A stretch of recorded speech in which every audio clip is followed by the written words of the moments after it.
Alrighty folks, today I'm coming at you guys with an update on the most recent patch notes, update version 1.3.2. This update should be live the same morning that this video is going up, so likely if you're seeing this video, this patch is already live. If you tried to boot up Pred today and got an update, this is what was in the update. So we're going to go through it real quick. We're really just going to cover the meta impacts of this update because it is a smaller update compared to version 1.3 or what we're expecting in 1.4. So I've got some stuff written down that I want to highlight of actual potential meta changing balances that are happening in here, but there's not too much going on, so we're just going to go through it quick. Timestamps in the description to the hero changes and the item changes, and then we will highlight all of the major ones here at the end again. So thanks for stopping by. Come check us out in the streams where we're playing games with viewers, running some ranked, and testing out the meta. We'll be testing out the meta the same evening that this patch goes up, so if you want to see some new gameplay on it, come check it out. First off, here it is, update version 1.3.2. Should be releasing February 4th in the morning. Now, usually there's downtime when these patches hit, so don't expect it to be up at 5 a.m. There's probably going to be some server maintenance and stuff like that, but it will be up eventually. Usually by midday they are good to go, sometimes even sooner. So yeah, we're going to fly through this, so we're not going to read all this stuff, but basically version 1.4 is on the way. So this is just some balancing adjustments following the 1.3, which is very much needed because the meta kind of got shifted up a lot in 1.3. So first off, new skins. I mean, they're going to be ridiculously overpriced, so don't bother looking at them, but they do look cool, so whatever. Community coaching, I didn't even read this because I don't know what community coaching is. I'm not too worried about it. It's, we'll see when it actually gets here. This doesn't seem like it's, it's some Discord related stuff, and no big deal here. Not game changing or balance relative. So first thing on the gameplay balance changes, there's only one thing that they're actually changing other than heroes and items, which is tower fortifications. I'm definitely welcoming this change because outer towers pre 8-minute bonus armor decreased from 80 to 40. So that is very nice. You can actually potentially poke down the new armor plates before the 8-minute mark if you are winning your lane. Before you really couldn't do that. 80 armor before 8 minutes is insane, so this will give it a lot better poke potential on taking out the armor plates, and then the actual plated segments drop increased gold now at 5 extra gold per drop or an extra 10 gold per plate. So pretty cool, makes it more valuable to go for plates and makes it easier to go for plates, so I definitely like that change. And that's it, like I said, for the gameplay balance changes. We are going right now into hero balance changes. Starting off with Crunch, he's just getting a general healing reduction, both on the flat healing from his passive, or I guess it's his ult passive. Whenever he casts an ability, he gets healing. He's getting reduced flat healing and less scaling as well. Pretty good change. Crunch does heal a lot. I don't think this really takes him out of the meta or anything, because people are still building extra healing items on him most of the time. But a little bit weaker healing on Crunch. Drongo, a little bit less damage on the rad rounds, both in less flat damage and less scaling. Rad rounds are still going to be strong, but they are a little overwhelming, like they say. So that's fair. Grux, getting a actual damage reduction to his bleed. Who would have guessed? It's almost as if I've been asking for this since the game came out. Grux's bleed is way too overpowered. So it is getting a damage reduction. And he's also getting reduced scaling on his double pain by just a little bit, not that big of a deal. The main thing is a lot of the items that you're building on Grux are getting nerfed as well, so I do expect Grux to take a big hit here, but actual balance, hero balance-wise, is just a little bit less damage on his bleed, less scaling on the bleed, and then less scaling on the double pain, so definitely welcome that. I want Grux to be unplayably bad, but of course there's a lot of devs that like to play him, so he will never be that bad. They'll keep him overpowered. Kalari, just a bug fix on the double jumps. People were bringing it up in some other people's videos, some other streams. They did mess around with the Kalari double jump and kind of mess it up so you couldn't change directions properly. Now that is going to go back to how it was, and it's going to be fixed to where you can jump in different directions and adjust in air, so that's nice. Quang, getting a nice little damage increase, same at level 1, but 20 extra damage at max level on his Light of the Heavens ability, which Quang mains are definitely going to love. He may be viable again in solo. He's had a really tough time in solo since the patch. And his ult is getting 5% increase slow across all ranks. So definitely, again, welcomed. Maybe Quang can come back into the meta a little bit. He's just having a hard time right now. Still decent in jungle after the changes, but maybe that'll help him out in solo. Morn, who would have guessed? Who would have guessed that for the 6th, 7th, 8th time in a row, they release a hero that's too strong intentionally and they have to nerf him back? I'm going to call that every time. I'm going to bring attention to that every time. Next hero they release, I again will bring attention to the fact that the hero will be too strong on release. So play them on release if you want to feel them at their full power. Morn getting nerfs. Like I said, who could have guessed? Second increased cooldown on his passive. That's not that big of a deal, just a second. But they are fixing the mez to where the mez has a shorter duration based on how long you charge it. So that's going to be it's going to feel like a big hit to the mez. But in exchange, you're getting a little bit less slowdown while you're casting it, which is definitely helpful. And you can release it a hair sooner, not really a noticeable amount sooner. But the cooldown itself is also being increased by a second at all ranks. So definitely a big hit to the mez. It's not going to feel as oppressive as it was. And also the ultimate is having its vision reduction range change from 1300 to 1500. So you're going to be able to see a little bit farther out when you are Morn ulted. So like I said, who could have guessed? It's almost as if every hero they release is too strong and they have to nerf them. Once again, that is the case. Iggy and Scorch up next. The turret's getting a little bit less damage, not like a noticeable amount realistically, because most of your damage is coming from Megacosm items and stuff. But it is getting a 2-second longer cooldown on refreshing your turrets at max rank. Same at level 1, but 2 seconds longer at the end of the game. That may make a difference. I don't think it affects Iggy. Belica, a little bit extra movement speed. Doesn't affect anything. I don't know why they did this, but we'll take it. Belica players will be happy.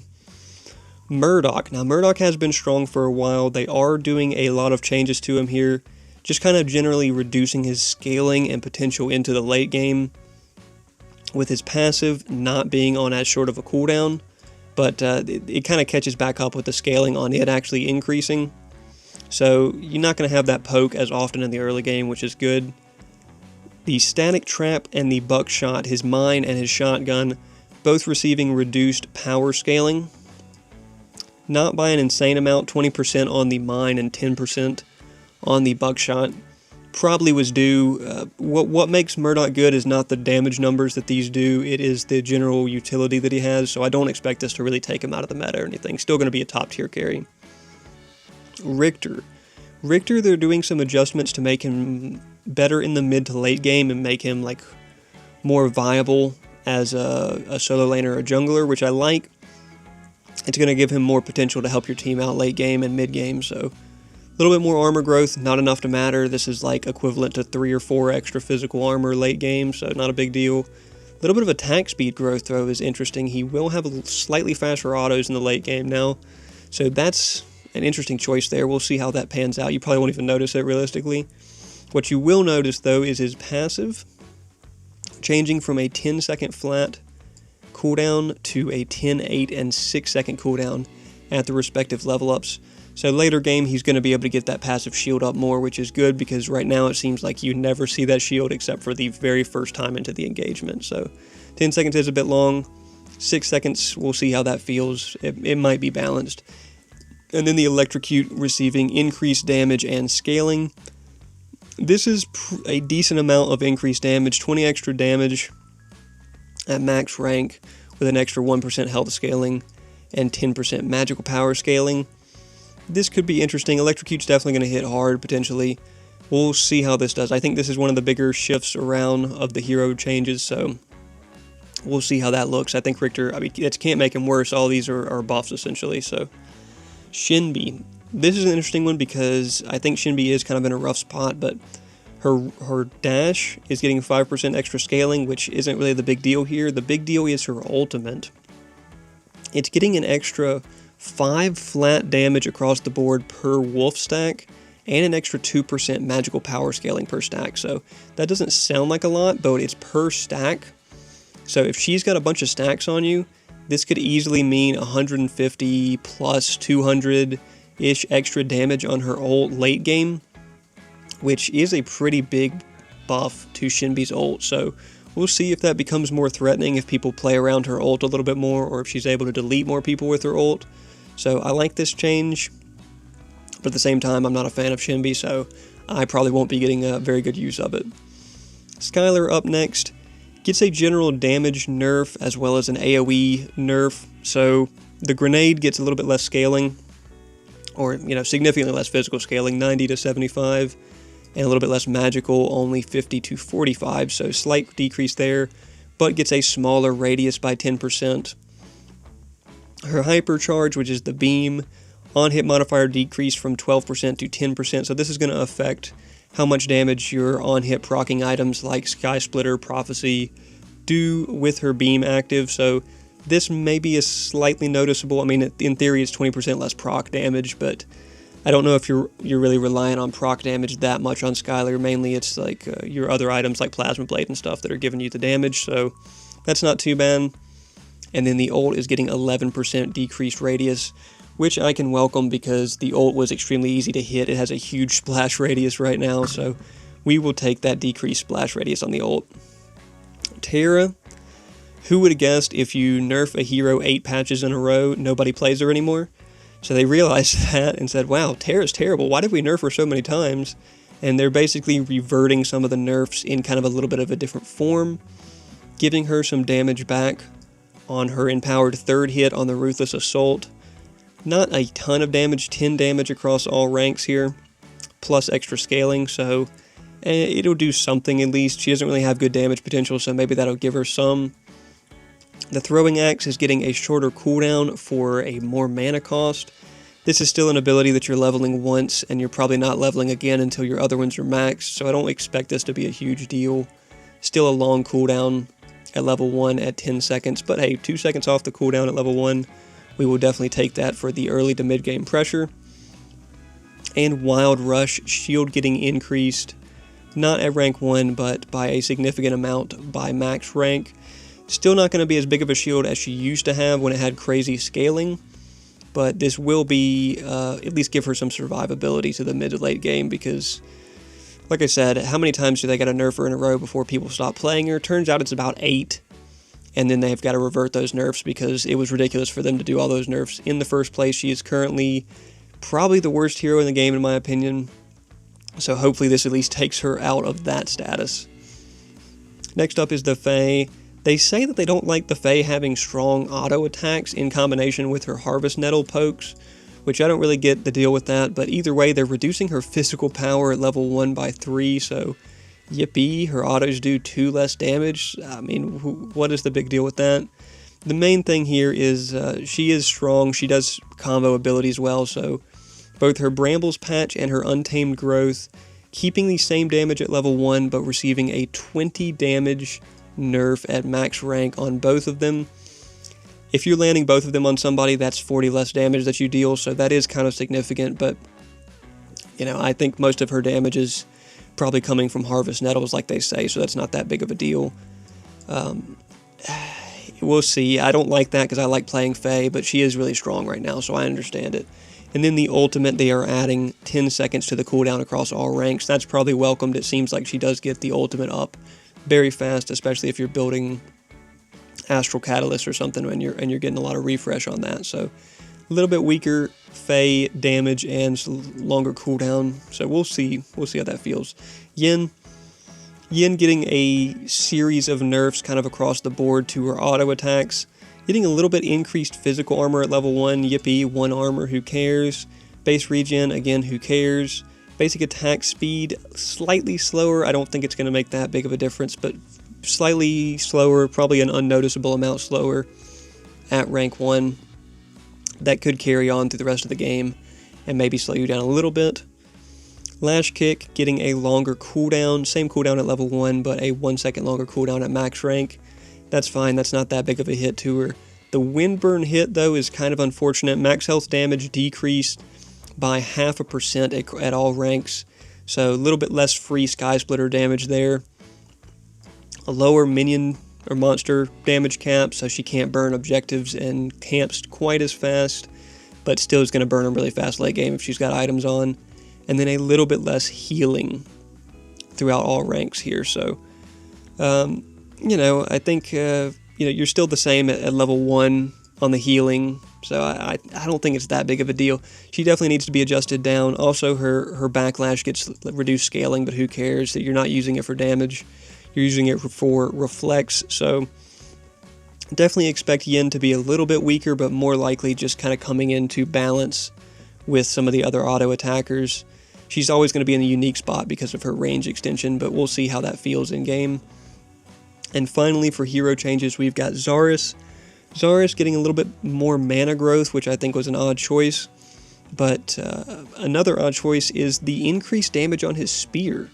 His spear staying the same damage at level 1, but getting up to 20 more damage at max rank is kind of interesting, with a trade-off of less scaling and more mana cost. So, not really sure why they're doing this. I thought Zarus was kind of in an okay spot, and especially since the damage didn't change at level 1, I don't see how this really affects him much, because late game he's blowing you up with a full mana combo, like ability combo, not just the spear, so we'll see. Maybe full health Zarus is a little bit better since you get less scaling here, but it's not really that going to change too much. So that's it for the hero changes. A couple of the big ones that I want to highlight. Heroes that are definitely getting worse by a probably noticeable amount are going to be, first off, Morn. Of course, he's the new hero. He's going to get nerfed in the patch right after he gets released.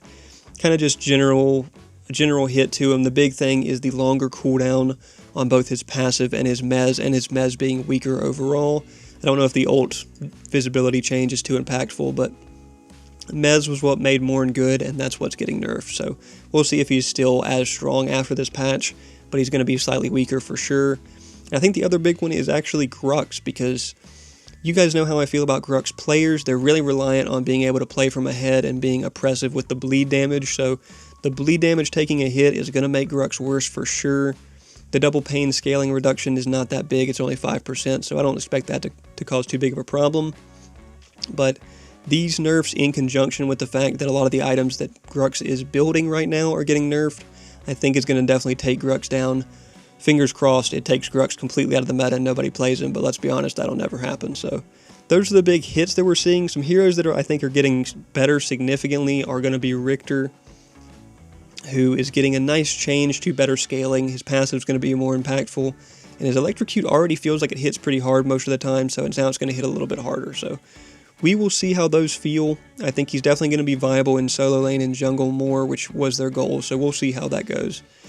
And the other hero, obviously, that's getting significantly better is Terra. The question is, does she move from the worst hero in the game to bottom 5, or is she actually somehow playable after this this buff that's kind of reverting some nerfs that she's gotten recently? Time will tell. I think if you like playing Terra, you're happy to see this, but who likes playing Terra right now? I think everyone's realized Terra's been unplayable after like the 6th or 7th nerf. So that's it for the hero changes. Let's go and talk about items. Not too many item changes here. Just overall, we're seeing a kind of nerf to the health items that bruisers are building, and that's really about it, with a couple other key items that are underperforming getting buffs. So let's go through them. Crest Pacifier getting a slight change to the physical power scaling. This is not that big of a deal. Nobody's really building Pacifier for the most part. Usually you're building the Cleanse. Divine Pot is getting a little adjustment. It's getting 100 less cost for it being weaker. So it's giving you less health regen and less mana regen for 100 less cost. This is ridiculous. I don't know why they would do this, but because like 250 versus 350, it's not that big of a deal. I would rather have the more mana regen and pay the extra 100 than have worse mana regen, because the only reason you're buying this is for mana regen, right? So whatever on the Divine Pot. Lucky Feather, it's getting its sell value increased in exchange for less gold per actual monster or minion kill, so I think that's a good trade-off, because 300 did seem really rough most of the time. It means you've got to really, like, if you buy it for 700 and then earn 700 with it, you only get a 300 profit, which is pretty rough. At least now you can buy it, make 700 with it, and then sell it off, and you're more incentivized to sell it, so I like that. I don't want people keeping this all game and just getting, like, 2,000 extra gold off of it, so give me a reason to sell it. So they're trying to change it to that. They said that there's more changes potentially coming to it, so we'll see how those go in the future. Looking at carry items, we've got Ashbringer, which is getting 5 extra physical power. If you're already building this for some reason on specific heroes, then you're happy to see this, but I don't think this pushes it into a meta where people are really using it more. Maybe on Kira and Twin and those type of ability carries, you're building this more now. But I don't know, we'll have to see if that makes a difference. It probably doesn't. Viper is getting a 5% attack speed reduction. I think this is very warranted. Viper is a little too strong right now. It's pretty viable on almost any carry. If you're against multiple tanks, it absolutely shreds. You know, it's basically a basilisk for carries. So this is fair. This is definitely fair. Solaris, this is one of the bigger changes of the items. It's actually getting a 100 cost decrease for 50 extra mana and 5% extra physical power scaling on the ability of it on the Solar Blade bonus damage. So this is pretty good overall. This is a really good, I think this is a good change. Solaris may get built more. This is quickly going to become value that you can't turn down on certain heroes. If you're building Soul Chalice and then you want to pick up extra mana on top of Rezo to get stacks off of it, I like that. I like the cost reduction. We'll see. I will definitely be trying out Solaris post-patch, so I like to see this.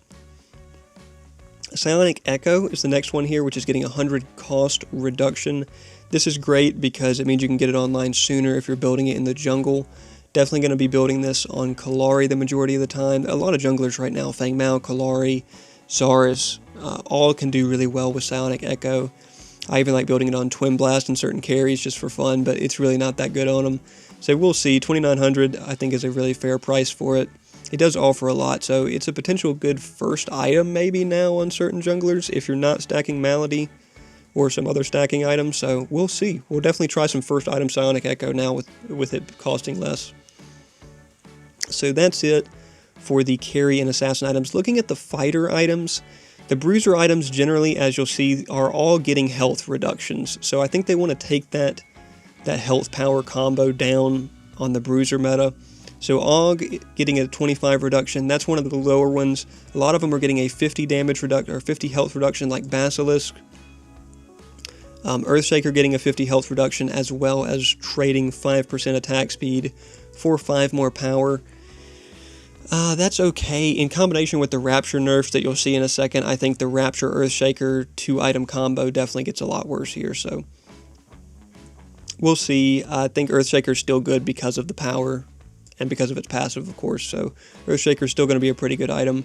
Gaia Greaves, one of the ones that's getting hit harder with 50 reduced health, but at least it's getting 5 armor back. So Gaia Greaves still good if you need the movement speed. Overlord getting a 25 health reduction. All these items are getting health reductions. Rapture, wow, since its addition, Rapture has its users become clearly overperformers. Yeah, no joke. Rapture is so broken. Most broken item in the game right now. Getting huge nerfs across the board. 50 less health, 5 less haste, 1% less omnivamp, 2 less of the flat damage on the near sight, and 0.5% less health scaling on the near sight bonus damage.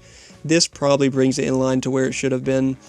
I'm not a game developer, but I could have told you, based off of the base stats of this item before it even hit the game, that it was going to be broken. I don't know how they didn't identify that in playtesting, but whatever. Rapture getting nerfed to where it should have been all along. Definitely this hurts Grux a lot. This hurts all of those big tanky bruised. I mean, this hurts. The thing is, Rapture is so overpowered right now that every melee hero, almost every melee hero, should be building it. So these nerfs at least take it to a point where you're considering whether you want to build it or not. Whereas in 1.3, it was you are building Rapture because it's too broken. So this is good. This is where it needed to be.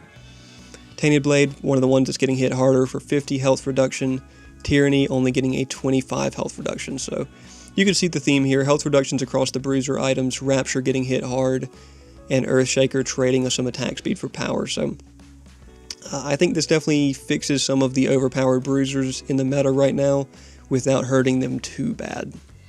But we'll see in this patch how that feels. Megacosm getting a pretty sizable nerf of less disintegrate max health damage. It just got the nerf in the previous patch of having less power on it. So they're just trying to shift Megacosm a little bit out of the meta, which, you know, if that's what they want to do, that's what they want to do. So cool, a little bit of nerf to it. Noxia, though, receiving a nice little buff of 2 seconds shorter cooldown on its passive.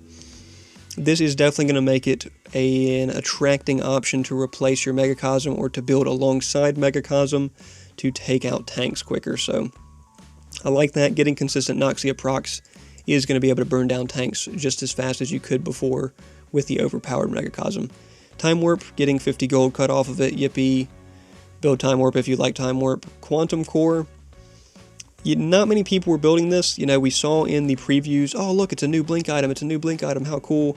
Then nobody built it, so they are giving it a nice buff across the board, 100 less cost with 50 extra health and 50 extra mana. I could definitely see this being built on more heroes now, outside of just support, if you want to try to play aggressive and get in some engagements, because that's just really good stat value overall at this point for 100 less gold. So nice to see Quantum Core may come into the meta. Then we've got tank items. The only one that's getting hit here is Catalytic.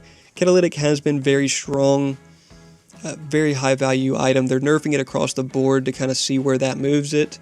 It's getting 20 less health regen, significantly less damage decrease on the deconstruction, down from 100 to 60, and then changing the scaling from 6 and 6 to 5% on both the healing and the bonus damage health scaling. So nice to see. The gold reduction is kind of weird, 10 to 8, whatever, that's fine I guess. And then of course we're seeing the same type of adjustments on the upgraded version on Cybernetic, 120% healing to 100, haste getting changed to 10, which is what the base haste is, so you're no longer receiving 5 extra haste for getting the upgrade, which is cool. You know, I think it was a little too strong to have all of the upgrades on it. Then the damage, the deconstruction damage is getting changed from 100 to 80, so now you're going from 60 deconstruction damage to 80 when you upgrade it, and then the same scaling reduction from 6% to 5% on both of the passives for the max health damage, the max health scaling on the healing and on the damage. So nice to see a couple bug changes, or a couple bug fixes, and that is it for the item changes. Real quick items that I want to highlight again that I think are taking the biggest changes or biggest shifts in the meta. First off, Solaris. Solaris, I'm definitely excited to see how this feels with an extra 50 mana, an extra 5% scaling on its passive damage, and 100 less cost. This is an attractive carry item now for once, so we'll see how that goes. I will definitely be testing it the same day that this patch releases so we can see how this does on a couple different carries. Another one that I think is going up, or going to be a lot better in the meta, obviously, is Noxia, 2 seconds shorter, basically 20% of the uptime, 20% more uptime essentially is what this means, which is quite nice. Going to be an attractive item since it offers 20 haste as a base haste cooldown item. That's just really good stat value with a strong passive for tank killing. So we will see a lot of mids make good use of this, so we'll be testing it. I'm excited to build Noxia more. And then as far as things that are taking a hit, with Solaris and Noxia are taking a boost, health items in general, obviously the ones that are taking a 50 health hit like Basilisk and like Rapture, Tainted, and Overlord, or not Overlord, Earthshaker. There's ones that are taking the 50 health hit are definitely going to feel it a little bit more. These ones like Og that are taking a 25 health hit, Overlord, not too bad. We will see if this actually adjusts bruisers in general down a little bit. It should. Most of these items are getting built every game, like Tainted Blade you're building every game, so we'll see. That's definitely the highlight of the nerfs. The other one that obviously we're highlighting as far as nerfs is Catalytic.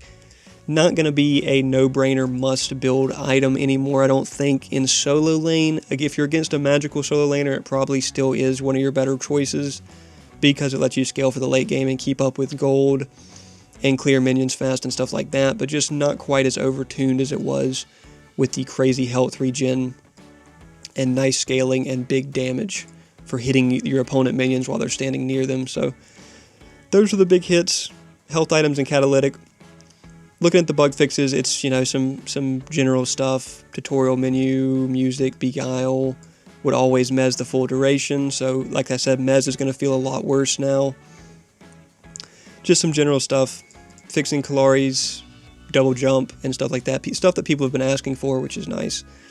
And then finally, and that's the end of version 1.3.2 patch notes, a healthy amount of fixes and changes. We're slowly getting everything ready for version 1.4, which is what everyone's really excited for. I think it's going to be the ranked reset and the ranked improvements and all sorts of stuff like that with the first full season of ranked, so that's exciting. If you have any feedback or questions about this patch, don't hesitate to ask us on Discord or Reddit. And that, everyone, is the version 1.3.2 patch notes. Like I said, it's all kind of fair balancing for the most part. Like to summarize the bigger hits again, I'll go through hero changes wise. We've got Grux, which is receiving a pretty sizable nerf, not just to his bleed damage and his scaling here, which seems kind of minor, but to all of the items that you're building on Grux. So I definitely expect Grux to fall down a little bit, which is good. If I had it my way, like I said, nobody would ever play Grux, and he would be completely nerfed into oblivion, but that's not going to happen because the devs like playing him. Other one that's taken a big hit here is Morn. Who would have guessed, again, the new hero's too strong, had to get some nerfs. Mainly to his mez, which is going to feel a lot weaker since they fixed the bug with how long people are mezzed. But the self-slow not being so severe is cool, and a 1 second longer cooldown on it is definitely not going to feel nice. Ult getting a little bit less vision range, and then the cooldown on his passive getting a second longer. So general nerfs to Morn. They'll probably nerf him again after this, but this is the first round of nerfs that they're doing. The mez is what makes him strong, so it being nerfed the hardest is definitely going to hurt. Heroes that are getting better, we've got Richter. Richter's definitely receiving improvements in the mid and late game. He's going to be able to keep up better. The electrocute damage is pretty nice with a nice extra scaling. His passive getting scaling based off of his levels is nice. You're going to be able to see him having that overshield on him a little bit more. And he's going to have a little bit more attack speed and armor, but I don't think that'll be too noticeable. So we'll see if Richter can keep up in the mid and late game better. I expect he can, especially in solo and jungle. So that's nice to see. Other big hero buff is Terra. She may no longer be completely unplayable and trash with some extra damage added to her Ruthless Assault third hit and her shield getting a little bit bigger shield back. You know, it used to be massive, then they nerfed it a couple times, so this will help it get a little bit stronger back. So we'll see. Shorter cooldown on the Highland Hurl as well in the early game may help her keep up pressure against some popular solo laners right now. As far as items, real quick, recapping it again, the biggest hits are, you know, none of these, like Divine Pot and Lucky Feather getting a little bit weaker overall, but the biggest changes that I expect to impact the meta are Solaris getting a 100 cost reduction as well as receiving more mana and more damage. It is going to be an attractive item, and we're going to test it out, but I think some more carries can make use of it. If you're already building it, then you're very happy to see these changes. Bruisers and health items in general all taking hits between 75 and 50 health reduction across a huge selection of currently popular bruiser items: Skyagrees, Overlord, Rapture, Tainted. Rapture getting nerfed back to where it should have been to begin with. Less haste, less omnivamp. You know, and it being one of the ones that takes a 50 health hit. 50 health hit on Tainted, 70 or 25 health hit on Tyranny. So overall, health-built bruisers are definitely coming down from these items being nerfed, because you're building 2 or 3, 4 of these items the majority games on most of those health bruisers right now that are super strong. And as far as buffs, we're seeing Noxia getting basically 20% more uptime or 20% faster uptime between Noxia passives, which is good to make up for the health damage reduction from Megacosm. I think Noxia is going to be an attractive item with that 20 flat haste that it comes with, so happy to see that. And then, of course, Catalytic Drive and Cybernetic Drive getting their nerfs back to a kind of more reasonable spot. It is one of the stronger, if not the strongest, magical armor items in the game right now, so understandable that they're kind of cutting it down across the board, and we'll see how this feels post-patch. So other than that, I think Quantum Core offers better value. I think less people are probably excited about picking up like Divine Pot or Lucky Feather or Viper or stuff like that. And I think Psionic Echo 100 cost reduction is pretty cool too. So that's going to do it for our version 1.3 patch notes. Coming out, like I said, the day that this video is out. So, and it may already be out. Most likely, if you're seeing this video, the patch is probably already live and the maintenance is over. So thanks for stopping by and checking out this patch notes update. I will link, obviously, this patch notes page in the description, so you can go check this out for yourself and read through it again. And come check us out in the live streams where we will be playing on this new patch and testing out some of these items and hero adjustments to see how it feels post version 1.3.2.